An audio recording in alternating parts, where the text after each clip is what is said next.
오늘 본문은 예수께서 물 위를 걸어 제자들에게 오시는 장면을 담고 있습니다. 성경 속 기적 이야기들은 사람들에게 강렬한 인상을 남기기에 한 번만 들어도 기억에 오래 남습니다. 그래서 기독교인이 아니더라도 TV나 명화 등을 통해 이런 이야기들을 기억하는 사람들이 많습니다. 기적 이야기를 들은 사람들의 반응은 대개 비슷합니다. 이게 사실일까?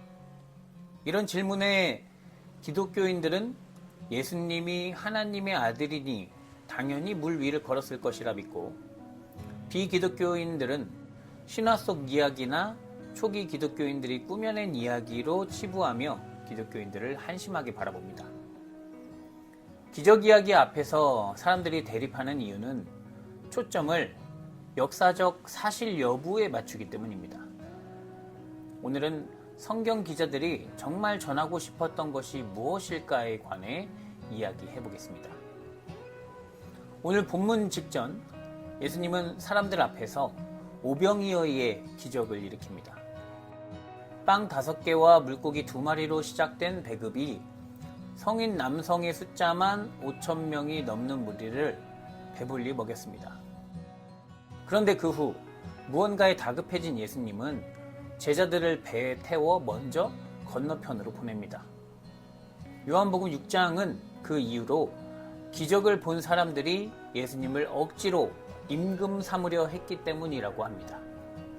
백성의 고충을 외면하던 정치 지도자들만 보아온 배고픈 민중에게 예수님의 공정한 말씀과 기적은 그 두 가지 문제를 모두 해결할 메시아로 보이게 한 것입니다.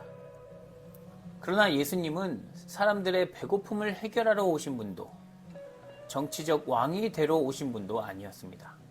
그래서 흥분한 무리를 피해 제자들을 먼저 보낸 것입니다. 이후 무리를 보낸 예수님은 홀로 산에 올라 기도하셨습니다. 밤이 깊었고 건너편으로 가던 제자들은 거센 바람을 만나 앞으로 나아가지 못하고 있었습니다.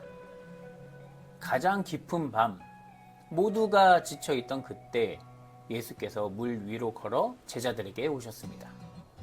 제자들은 그 형체를 보고 유령인 줄 알고 놀라 소리칩니다. 이 대목에서 우리는 예수님이 정말 물 위를 걸어오셨을까 하고 궁금해집니다.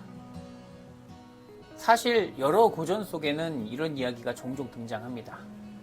그리스 신화 속 오리온은 바다 위를 걸어 다녔다고 전해지고, 여러 고대 설화와 불교의 초기 경전, 아시아의 민간 설화에도 뛰어난 능력자나 돌을 깨우친 성인에게 이런 전승이 더해집니다. 이런 이야기들을 어떻게 받아들여야 할까요? 학자들은 이런 이야기를 다룰 때 실제로 일어났는가를 따지는 데 몰두하지 않습니다. 중요한 것은 물 위를 걸어 다녔다는 사실보다 그가 보여준 능력이기 때문입니다. 홍길동전에서 홍길동이 축지법으로 강과 산을 단숨에 건넜다는 기록을 두고 사람들이 실제 있었는지를 묻지 않는 것 같습니다.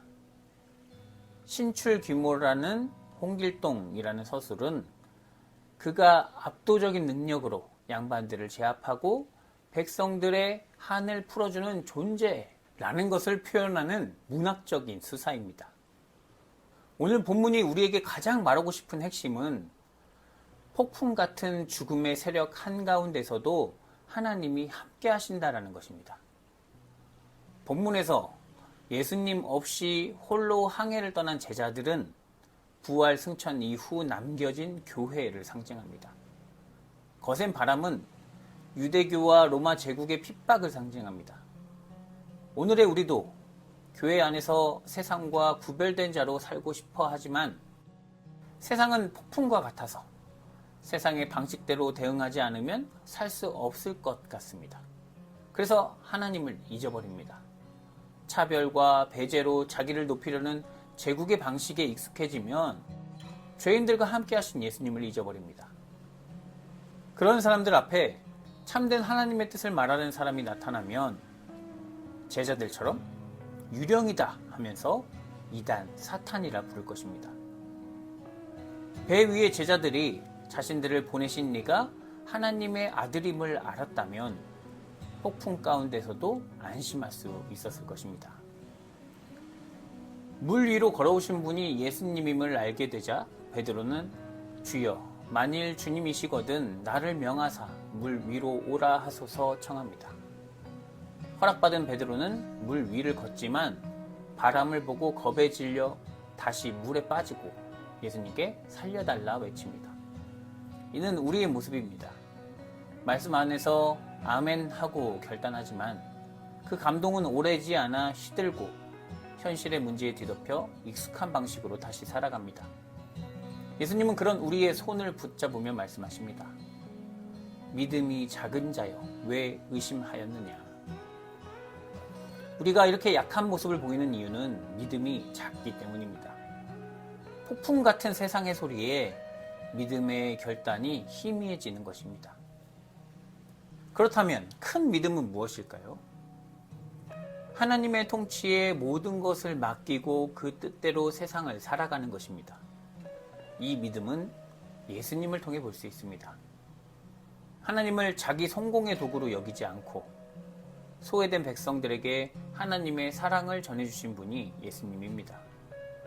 그 사랑을 경험한 사람은 자기 갈 길을 잃지 않고 폭풍이 와도 견딜 수 있습니다. 사도 바울도 이 믿음을 경험했습니다. 그는 로마서에서 유대인이나 헬라인이나 차별이 없음이라 한 분이신 주께서 모든 사람의 주가 되사 그를 부르는 모든 사람에게 부요하시도다 라고 고백합니다. 세상이 요구하는 조건을 다 갖추어야 구원받을 수 있다고 믿었던 때와 달리 바울은 모든 사람을 차별 없이 부르시는 참된 구원의 하나님을 예수 그리스도를 통해 보게 되었습니다.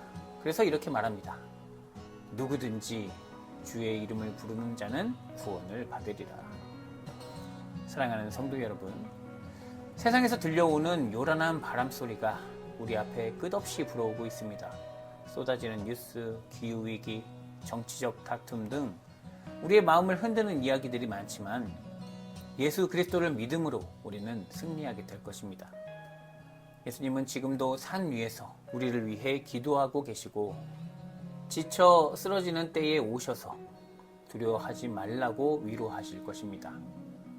비록 작은 믿음이지만 주의 이름을 부르는 자에게 구원의 손길을 내미시는 분이 계심을 믿음으로 용기를 내어 살아가는 거룩한 자녀가 되기를 기원합니다. 사랑과 은혜의 주님, 우리의 삶은 때로 거센 바람과 높은 파도가 몰아치는 풍랑 속 같아서 세상의 소리와 현실의 두려움 앞에 쉽게 흔들리고 지칠 때가 많습니다. 비록 주님의 음성이 잘 들리지 않는다 해도 바다 한가운데서 두려워하는 우리를 위해 기도하시는 주님이 계심을 믿게 하시고 믿음의 여정 중에 눈앞에 바람을 보고 두려워 물에 빠질지라도 다시 주의 이름을 부르며 손을 내미는 믿음의 지혜를 허락하여 주옵소서. 예수 그리스도의 이름으로 기도드립니다. 아멘.